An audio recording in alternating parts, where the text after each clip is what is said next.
Thank you for such a wonderful introduction. Also, thank you for how wonderful this night has been so far. Certainly.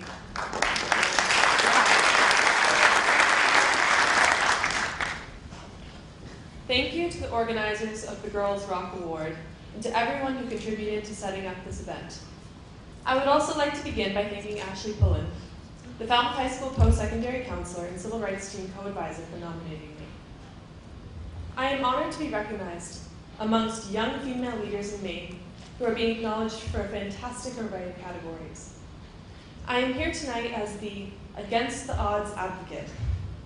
In the email, this was described as the girl who refuses to be limited by what has traditionally been known as a physical, mental health, or developmental challenge.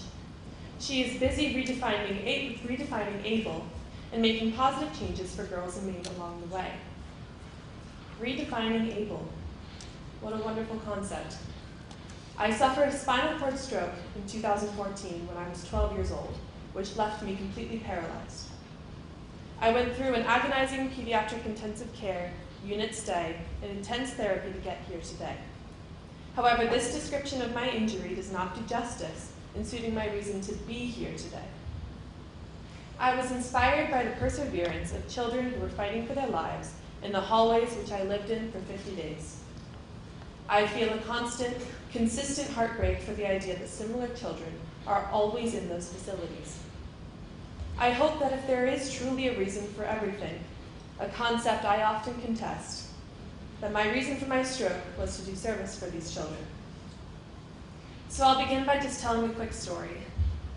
The thing that I needed to realize in order to make any change was that everyone's experiences are different, especially when it comes to unique reasons for being at hospitals with children. In my situation, I used a lot of humor and positivity. My family did too. For an example, right early on in the process, my mom and I realized that we were a few days behind on our favorite drama, Revenge on ABC. Highly recommend. And so my mom pulled in this giant TV from the kids' room at my stay at Charleston, Massachusetts, at Spalding Rehabilitation Hospital, and she climbed into bed, and we caught up. It was an interesting way to binge, but we did it. And throughout my recovery, as I started walking again, my dad decided he would use the little farm animals they used with little kids, and he would place them along the hallway so that as I walked past them, he could make the animal sounds. I also had this rule where my blood sugar was super low and I got dizzy every time I sat up. So I had to drink 64 ounces of blue Powerade every single day. And blue Powerade is good after a soccer practice, as far as I knew, but 64 ounces of it every single day is a lot. And after I would pass those farm animals, my dad would say, "Here's your trophy, another thing of Powerade." And I couldn't even refuse it because I had to. But no, so my experience was positive. I had an amazing community. Falmouth, Maine was behind me the entire time. But my experience was unique, just like everyone else's. Starting a speech and saying I had a spinal cord stroke at the age of 12 is jarring. Most people don't even know what a spinal cord stroke is. I hardly know what a spinal cord stroke is. I'm not a science student. But one particular story which has stuck with me every single day since being at Spalding was of this little girl who was staying there with her mother. And her mother never said a word to any of us over the 50 days. We thought she spoke a different language. Regardless, she would wheel her daughter around the hallways in the mornings and in the nights, and we would always see her and wave. My dad told me, upon arriving home after my stay, that on one of the last days we were there, she was in the parent lounge with him as he was getting coffee. And she finally told him why they were there. She said that her daughter was 3, and that at her 3rd birthday party, a tree branch had fell and she would have permanent brain damage.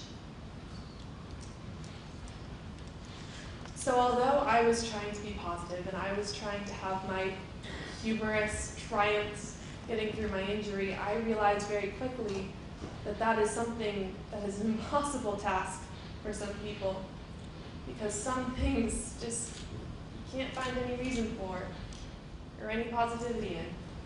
There's no reason that that girl had that happen to her, and there's no reason that I had a stroke. That's what I believe. But if I'm trying to make a reason out of it, which is something that I'm trying to do, I began by raising money in my community. I provided holiday gifts for the pediatric floor at Spalding for 3 years. The response was overwhelming, and the presents were all individualized for every kid, and they were full. They even had Alex and Uggs in it, which was really cool back then. They got really excited about them. I later decided, while looking back on diaries that I had kept as soon as I was able to move my left hand, that I would publish a memoir to increase awareness and raise money for spinal cord injuries, which can result in paralysis. Throughout my recovery, I cataloged my experiences in a series of very personal journal entries. In search of closure, I have recently decided to compile them into that memoir. In over 5 years of contemplating sharing this story, I reached the conclusion that this would be a way to thank everyone for their community efforts and support.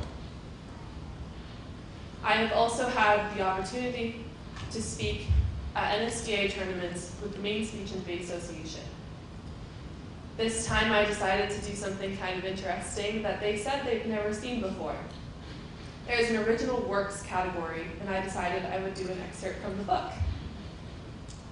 I ended up winning the state tournament just last month, and I had amazing conversations with so many people who talked about the book, who talked about what I spoke about, and who could not believe that anything had ever happened to me just by looking at me. Woo!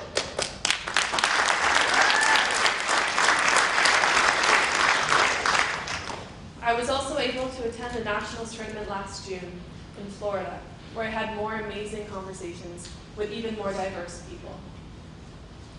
What I've found in publishing a memoir and putting your email on the back of the book is that a lot of people are going through a lot of things. And everyone has a story. I have shared mine, and I have had the wonderful opportunity to hear from so many others. I cannot move my right hand, yet I will still shake yours happily. I will share my personal story through my memoir, and I will continue to find new ways to help using the experiences that I have been exposed to, because I am able. Thank you.